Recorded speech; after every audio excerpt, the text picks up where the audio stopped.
Okay, well, hey neighbors, welcome to the Shed Shop. In this edition of Will It Be Redeemed, I have on my bench Ace the Arborist 192t. It has a 194t badge on it, but it's a 192t motor. Ace put the meteor top end he purchased from me on his saw, and it would not run right. He had a ported top end on it prior to that, and so he brought his saw to me. We did some tinkering with it, couldn't get it running right, and so I did some diagnostics on it, and we found an air leak at his seal where his two motor parts come together. Why do I have it? Oh, because I haven't emptied the trash.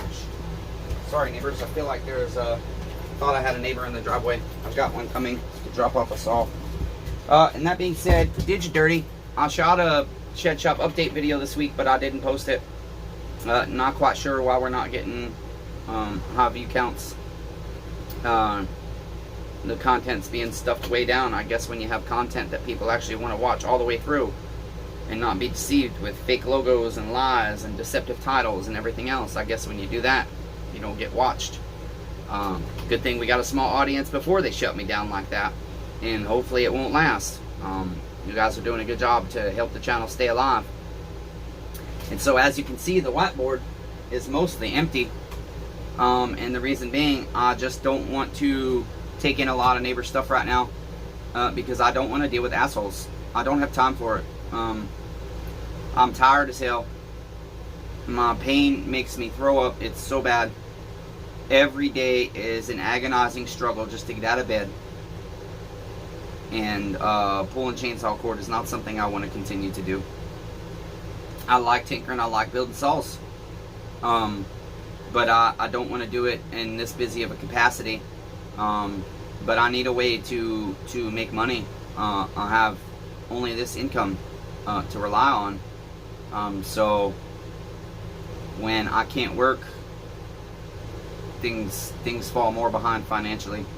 And when things are consistently falling apart around your property, it's kind of hard. It's kind of hard to work when you're stuck working on your own stuff all the time. But that being said, neighbors, I'm just going to give you a quick rundown of the projects I'm working on and what the plan moving forward is. I'm still working on the new building, insulating it slowly. But everybody I make deals with to get help out here burns me. I can't get no help. I can't get nobody to help with their two hands. I am trying to offer room and board, even though it's very primitive and there's no meals, to somebody, but nobody shows up. And I know that's how that works. It's very hard to fill a position like that. But I just want to get caught up on my customer stuff. Do you notice how the camera's doing that again? We haven't had to face that in a long time. I wonder why it's doing that again. Yeah, that's irritating. I am trying to clear the whiteboard as much as possible and minimize the work that I take in, because I want to build saws and get my inventory back up, because it's almost nothing again. I only have 2 saws available for sale right now, and that's not enough. And then I have Homesteader. Where's your saw, neighbor? Oh, here's your saw, neighbor. As I told you, it had an air leak. They don't know yet, but this is the giveaway, the 017 that at Homesteader 1983 subscriber won, and it wouldn't start. So we're gonna have to see if that's redeemed today as well.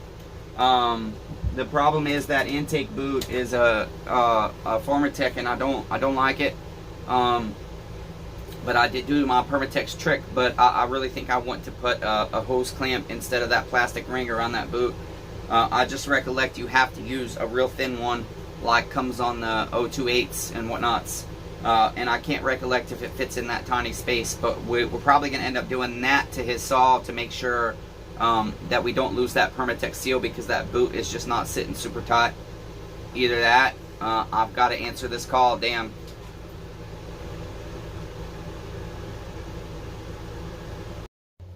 Okay, either that, or we're going to take his damn 017 down and put an OEM used boot on it, because they want $16 plus $6 freight for that damn boot.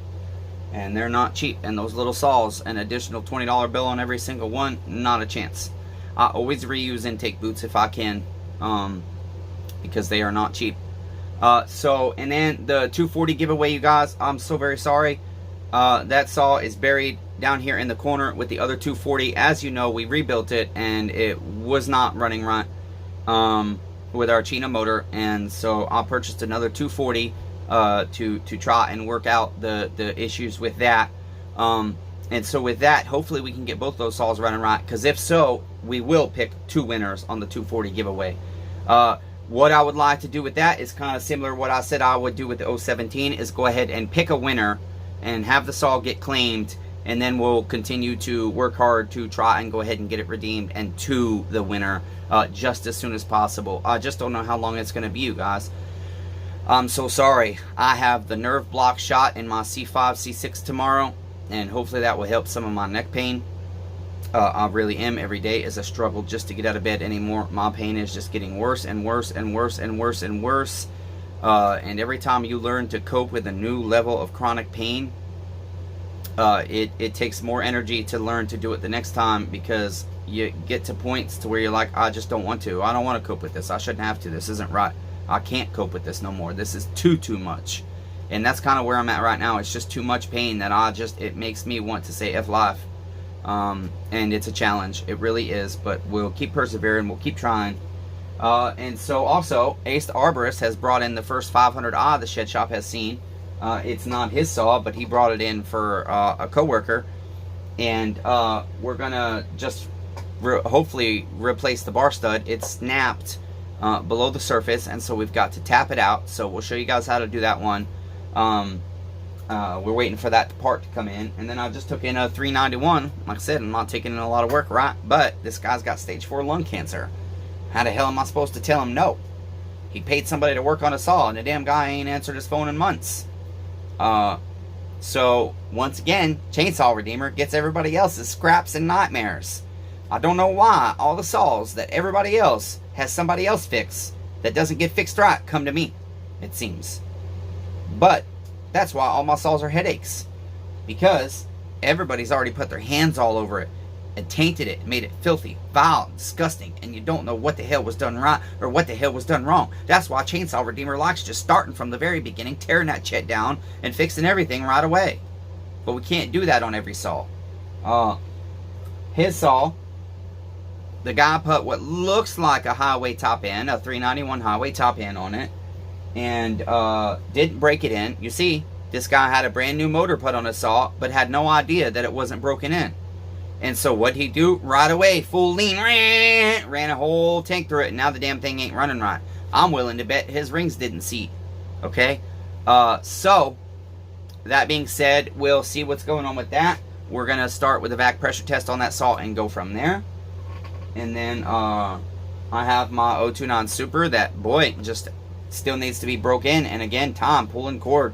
I need to get that to the bench to diagnose it, to see if I have an air leak somewhere, human error, because 2 different carburetors and I can't get it to tune in right. So that tells me I have a pinhole in an impulse line, or I didn't get my crankshaft seals installed correctly, or something is just not quite right somewhere that I have to fix the issue. It could be the O-ring on the gas cap. Saws will not run right if you've got stupid little leaks in those places sometimes. And so that will hopefully be for sale for soon. I'll have that ms280 you saw on the channel. That's ready to go. And right next to that is the bipolar 025. And I've only cut with that once, and it still was being bipolar.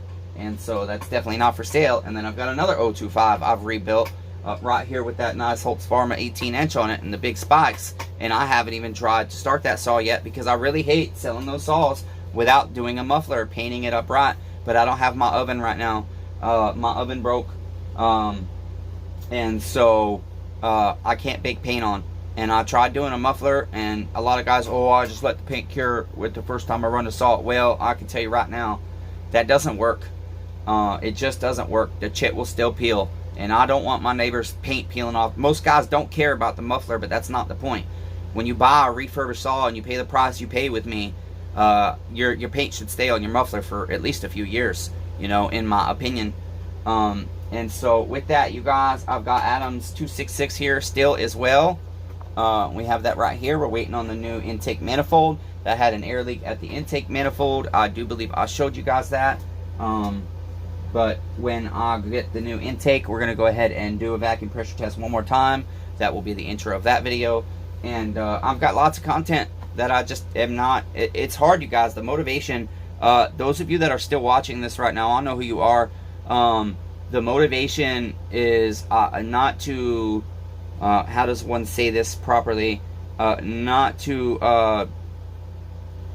downplay the importance you guys are to my life, and not to downplay how much joy comes out of receiving your comments and your advice and your input and your encouragement, and you guys sending me pictures of the projects you're working on and the type of work you're doing and talking about your relationships and your life. That's who I am.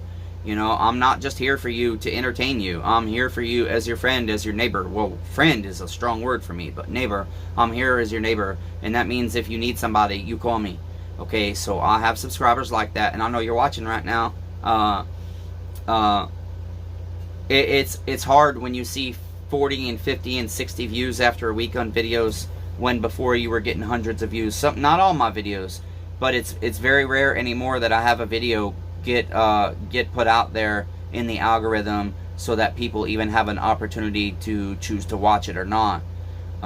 Basically, it's only getting put in front of my small audience, and I'm okay with that. I will still do the YouTube channel if it's just you guys, but it's a lot of extra work, and so it will be slow going for a while, and if that's going to be the case, unfortunately, it's still going to be really, really, really messy. I have the GoPro, but you cannot zoom in with that, and so that's a great camera for an additional view or simple things like just talking like this, but it's not great for a lot of what we do. And then I'll have the other JVC that Rob Weaver donated, but I tied up all his footage for his saw on that camera, and it's on the hard drive, and so I can't get that footage to the internet for some reason, and I don't want to lose it, and so that camera is completely not usable right now. Just so you know, Rob Weaver, that's why I asked for your email. I need to send you an email about the camera situation. I got my knives, thank you, neighbor.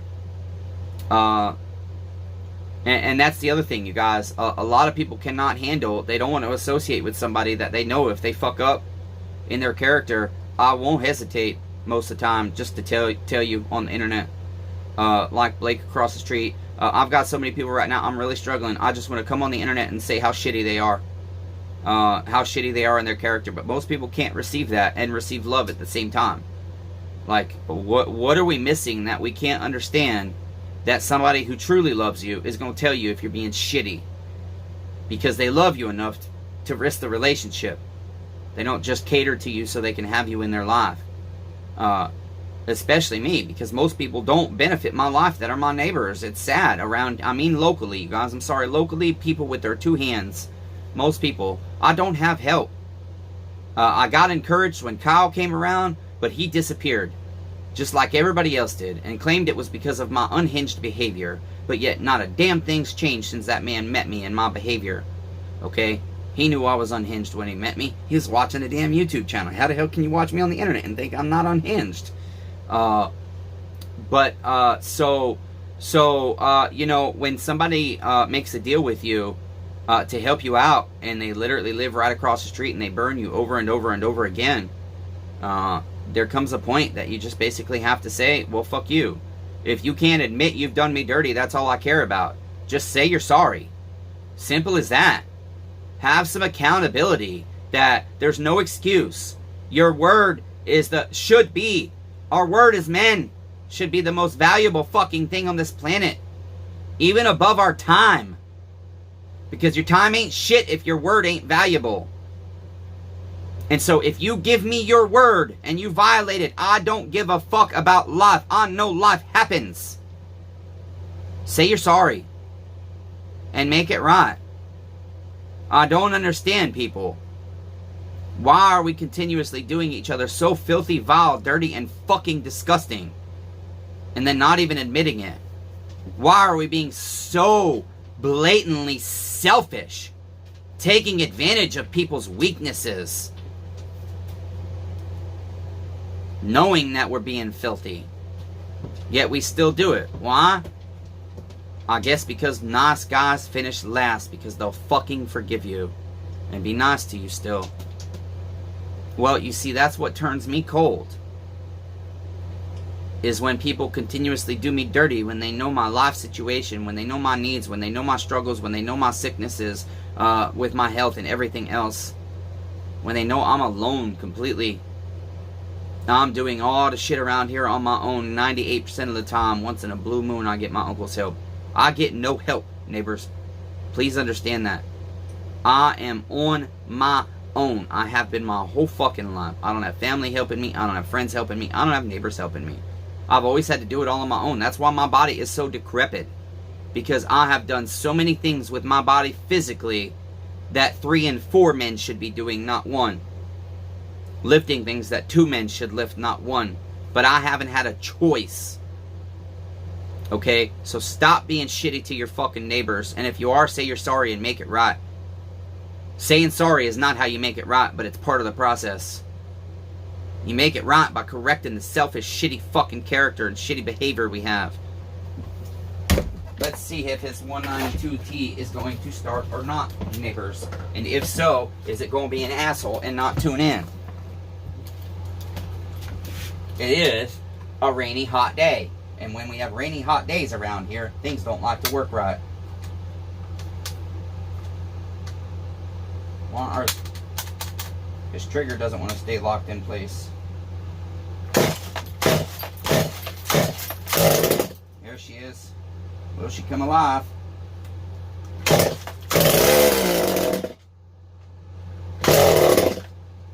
Okay.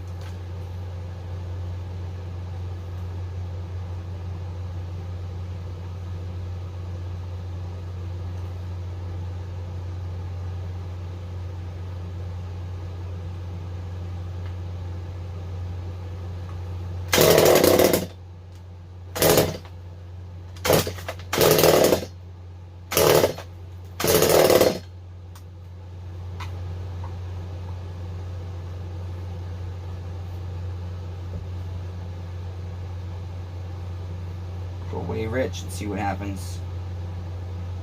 Might have to switch this carburetor.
We are getting low, okay.